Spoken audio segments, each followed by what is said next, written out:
RB20. You can keep it for what follows, but you can also opt for a vehicle that's a little less earthbound. The choice is yours.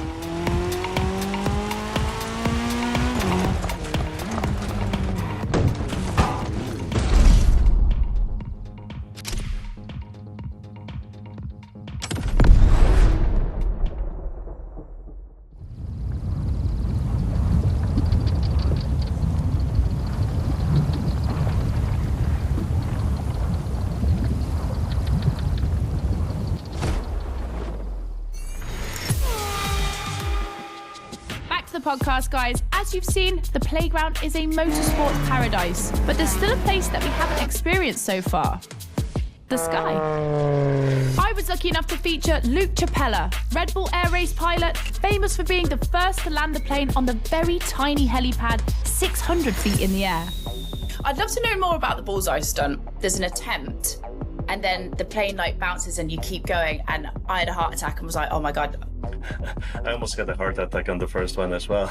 It took me like 650 practice landings before I went for the actual landing on the helipad. So for an athlete to come out from what I thought was a failure, but that was quite challenging. So cool. The video is online. You have to check it out. The next race is the most experimental of the playlist. AGP versus stunt plane. Place your bets.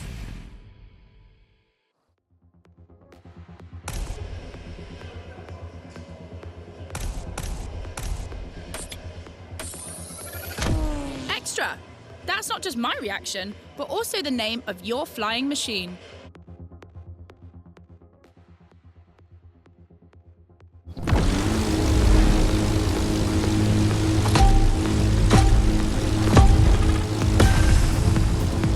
Unsurprisingly, the AGP has the advantage on startup, but once the plane is airborne, it's a different story.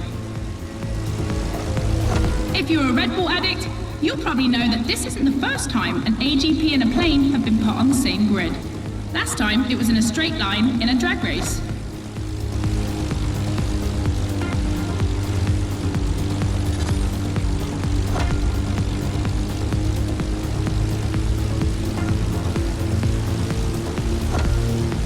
Here the plane will have to make very tight turns if it wants to keep up with the AGP, which is much more accustomed to doing so. That's really exciting!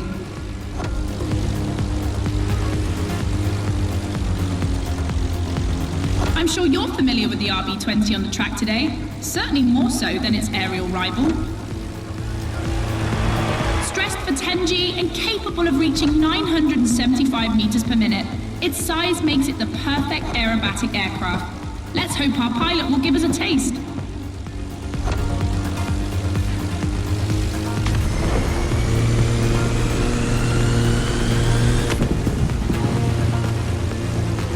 We enter the second lap.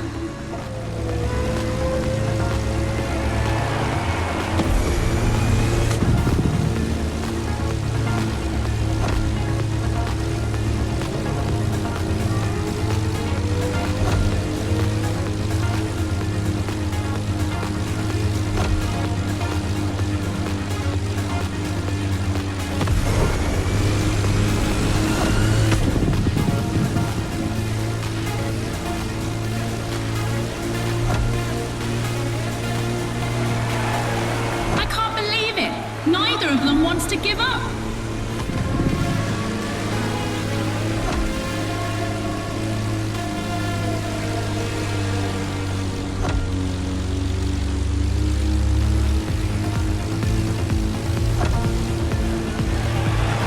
This succession of turns is tricky.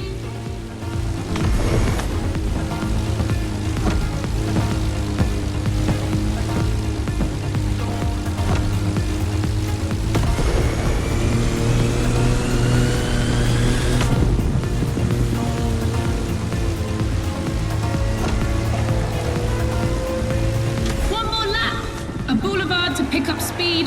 I hope they haven't forgotten the turn waiting at the end.